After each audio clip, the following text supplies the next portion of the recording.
that was controlled by one person on stage to really have a powerful, cohesive experience. And this takes us, this idea is not very new. I've been thinking about it a long time, and so we're going to go back a little bit and talk about the history of that. I started DJing in 87, but in the early 1990s, when Plastikman started, I was doing a lot of parties in the Midwest, showing up at different warehouses, and I was there to provide the music, but there was also other parts of the experience. There was lights, and at that time, there was a lot of cheesy rave visuals.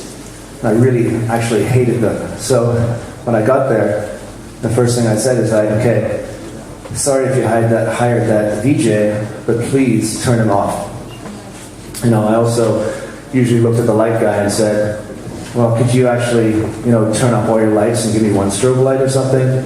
And then I felt free to do my thing without anyone kind of interfering with me. I'm not saying, there's not great light jobs or visual jobs, but coming into one party for one night and then to another party the next night, you didn't have a communication or a rapport or a relationship with that person.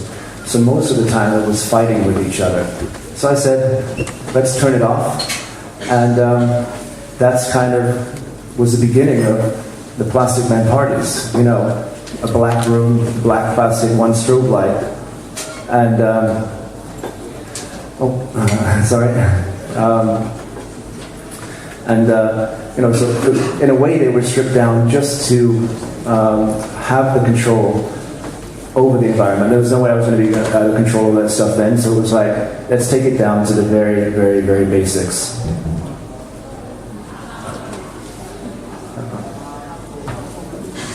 I'm learning how to use this presentation software. So while we're doing these parties, I did a lot of events in Toronto, and at the very end of every Toronto party and some Detroit parties, there was this weird old guy. It was really like everyone cleared out, all the 18, 19-year-olds. We were all 20, 21, and there was this guy standing in the corner waiting to talk about live visuals and animation. I was so not into it, and but he kept badgering me. And then I heard about, there was this, other guy doing crazy visuals, and he'd actually stolen the Plastikman logo to do a promotional party in Miami.